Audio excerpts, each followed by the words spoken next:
बिस्मिल्लाहिर्रहमानिर्रहीम। अस्सलामुअलैकुम नाजरीन, मैं हूं आपका होस्ट और आप देख रहे हैं हमारा जी न्यूज़ चैनल। नाजरीन, आलमी सियासत में कुछ मुलाकातें सिर्फ रस्मी नहीं होती, बल्कि वो आने वाले वक्त की समत का तायीन करती है। ईरानी सदर मसूद पेज़ेश्कियान का पाकिस्तान दौरा भी एक ऐसी ही अहम पेशरफ्त के तौर पर देखा जा रहा है, जिसने सफारती हलकों में नई बहस शुरू कर दी है।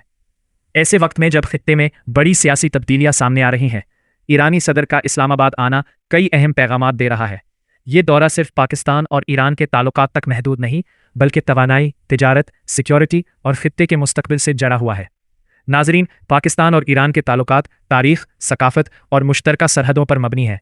दोनों ममालिक के अवाम के दरमियान सदियों पुराने रवाबित मौजूद हैं, लेकिन आलमी पाबंदियों और इलाकाई हालात ने कई शोबों में ताउन की रफ्तार को मुतासिर किया।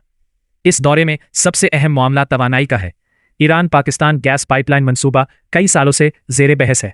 पाकिस्तान को तवानाई की ज़रूरत है, जबकि ईरान के पास बड़े तवानाई ज़खायर मौजूद है। अगर हालात साजगार होते हैं तो ये मंसूबा दोनों ममालिक के लिए अहम माशी फ़ायदा का बाइस बन सकता है। इसके अलावा सरहदी सलामती भी एक बड़ा मौजू है। दोनों ममालिक चाहते हैं कि सरहदी इलाकों में अमन कायम रहे, तिजारत बढ़े और आवाम को आसानियाँ मिले। गवादर और चाबहार बंदरगाहों का मामला भी ख़ास अहमियत रखता है। अगर दोनों ममालिक ताउन बढ़ाते हैं तो ये बंदरगाहें खित्ते की तिजारत में अहम किरदार अदा कर सकती हैं। लेकिन पाकिस्तान के लिए सबसे बड़ा चैलेंज तवाज़ुन बरकरार रखना है।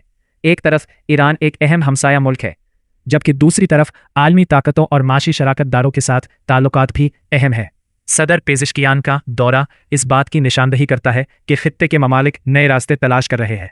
अगर पाकिस्तान और ईरान तिजारत, तवानाई और अमन के मैदान में ताउन बढ़ाने में कामयाब हो जाते हैं तो इसके मुस्बत असरात पूरे खित्ते पर पड़ सकते हैं। आपकी राय में पाकिस्तान और ईरान के बढ़ते हुए ताल्लुकात खित्ते के लिए कितने अहम हैं? अपनी राय कमेंट्स में ज़रूर दें। वीडियो पसंद आए तो लाइक करें, चैनल को सब्सक्राइब करें। अल्लाह हाफिज़।